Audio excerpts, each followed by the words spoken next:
Hello,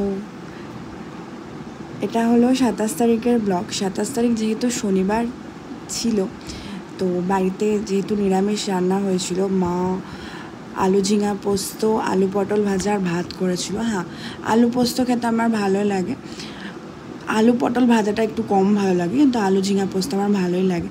তো যাই হোক, আমি খেতে পারিনি ভাতটা। আর নিরামিষ দিনে না বড্ড সমস্যা, কারণ আমি নিরামিষ একদমই খেতে পারি না।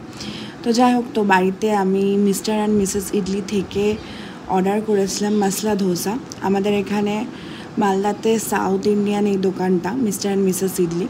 আমি এর আগে অনেকবার বসে খেয়েছি ওখানে, কিন্তু কোনোদিনও অর্ডার করে খাইনি।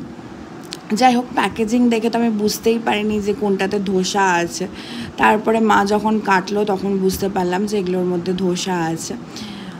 আর সাথে দিয়েছিল হচ্ছে লাল চাটনি আর কোকোনাট চাটনি, আর সাম্বার তো দিয়েছিলই। আর আমাদের এক একটা মশলা ধোসা পড়েছিল 125 টাকা করে। সবটা মিলিয়ে মোটামুটি ওই 408 টাকা পড়েছিল। আমার অতিরিক্ত বেশি দাম মনে হয়েছে খাওয়ার অনুযায়ী। হ্যাঁ, খেতে ওকে ওকে, খুব খারাপ না আর খুব আহামরিও কিছু না, খেতে ওকে ওকে, কিন্তু দামটা অতিরিক্ত বেশি। কারণ যেখানে আমরা ঢপে বসে মোটামুটি 60-70 টাকাতে মশলা ধোসা পাই, আর যেখানে আলুর ফিলিং অনেক বেশি থাকে, এখানে আলুর ফিলিং খুবই কম। খুবই কম বলতে খুবই কম, নামমাত্র আলুর ফিলিং দিয়েছে। হ্যাঁ, খেতে ওকে ওকে, খুব একটা খারাপ না। আর সাম্বারটা ভালো করেছিল, সাম্বার আর চাটনিগুলো ভালোই হয়েছিল খেতে।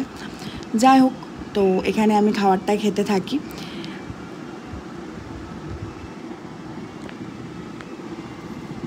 আর এই যে আলুর ফিলিং খুবই কম, আপনারা দেখে অবশ্য বুঝতে পারছেন যে আলুর ফিলিং কতটা কম। তো এখানে আমার ঝাল খাওয়ার পর আমার খুব মিষ্টি খেতে ইচ্ছে করছিল, আর আমার রসগোল্লা খুবই ফেভারিট। তো ফ্রিজে ঠান্ডা ঠান্ডা রসগোল্লা ছিল, তো আমি তারপরে ঝাল খাওয়ার পর রসগোল্লাটা খাই। আর যাই হোক, আমি এখানে রসগোল্লা খেতে থাকি। আর আপনারা চ্যানেলটা সাবস্ক্রাইব করতে ভুলবেন না, কিন্তু অবশ্যই চ্যানেলটা সাবস্ক্রাইব করবেন।